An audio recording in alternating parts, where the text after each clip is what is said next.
We're talking about fat loss and weight loss today. Who's excited?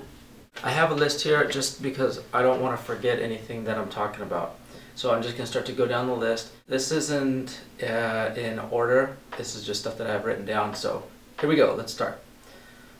Drink more water.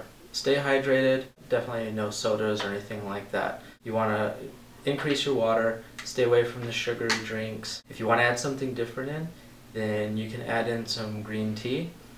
Just try to get a good quality organic green tea, not filled with a bunch of stuff. Instead of having 3 huge meals, have like 4 or 5 smaller meals, and what that's going to do is going to keep your blood sugar kind of stable, and also what it's going to do is it'll never allow you to get really stuffed or really hungry, and that'll help with any kind of cravings as well too. Stress. You got to get the stress down. It's not going to be good for weight loss and just feeling better in general. Sleep. Make sure you get adequate rest and sleep. Less salt. You need to take in less sodium. When you take in more sodium, when you take in water after that, it holds on to your body. Your body needs to stabilize itself. It needs to basically dilute out the sodium when you take it in.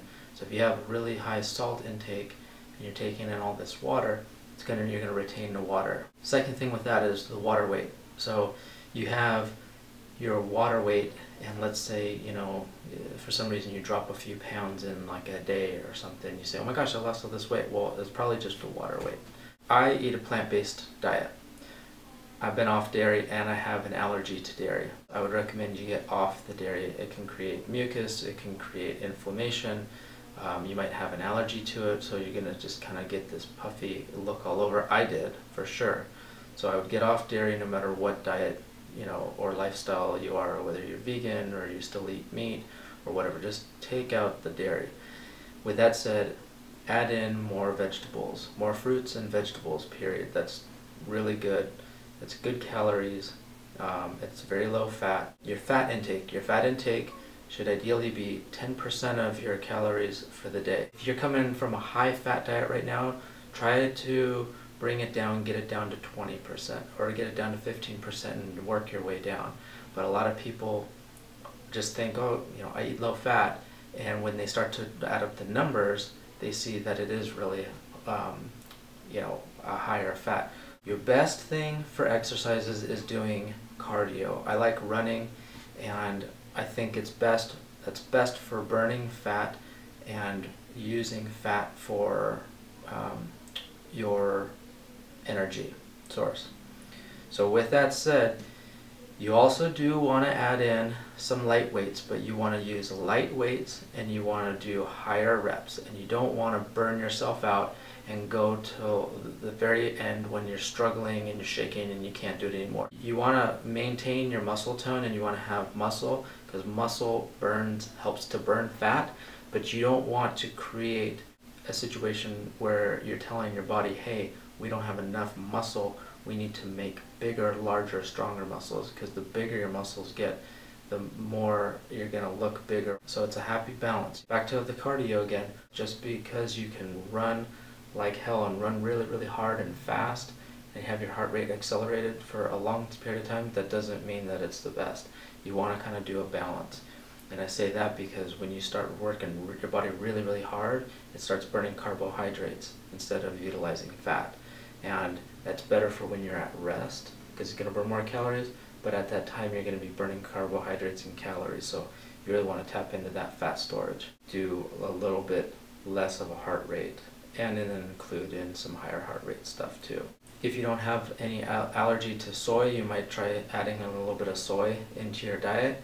I've read some stuff where it kind of helps with belly fat and body fat, and helps kind of slow down or stop some of the fat uptake into your fat cells. I don't recommend you weigh yourself every day, because you're not really going to see a specific change every day. I recommend that you weigh yourself once a week, and when you weigh yourself, you need to do it exactly the same all the time. So what you want to do is you want to wake up in the morning, you want to go to the bathroom, don't drink anything, weigh yourself naked.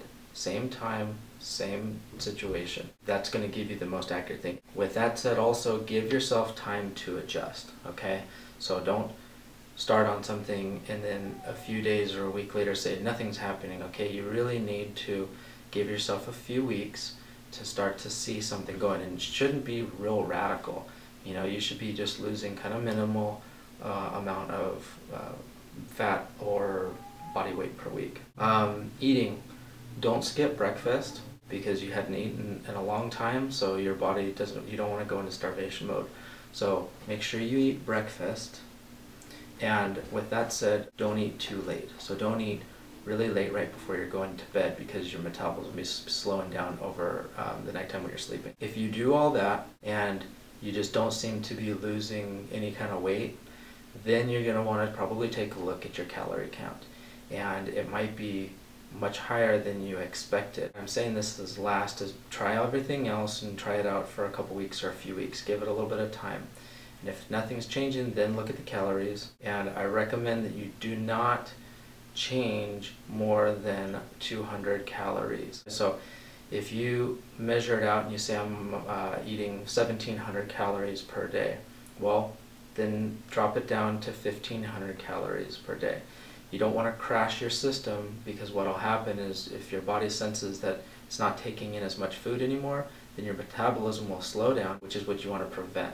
So you can try dropping the calories down just a couple hundred, say 200 calories, and then you can kind of gradually go from there depending on what kind of weight loss you need, or how high of calories that you started at. Regarding counting calories, and that's not the most fun thing, but if you're really trying to attain a certain goal and you're really trying to achieve something, then that would be your final step. I'm probably missing a couple of things. If I am, then I'll add it in the description box, and if you guys have any questions for me, then let me know.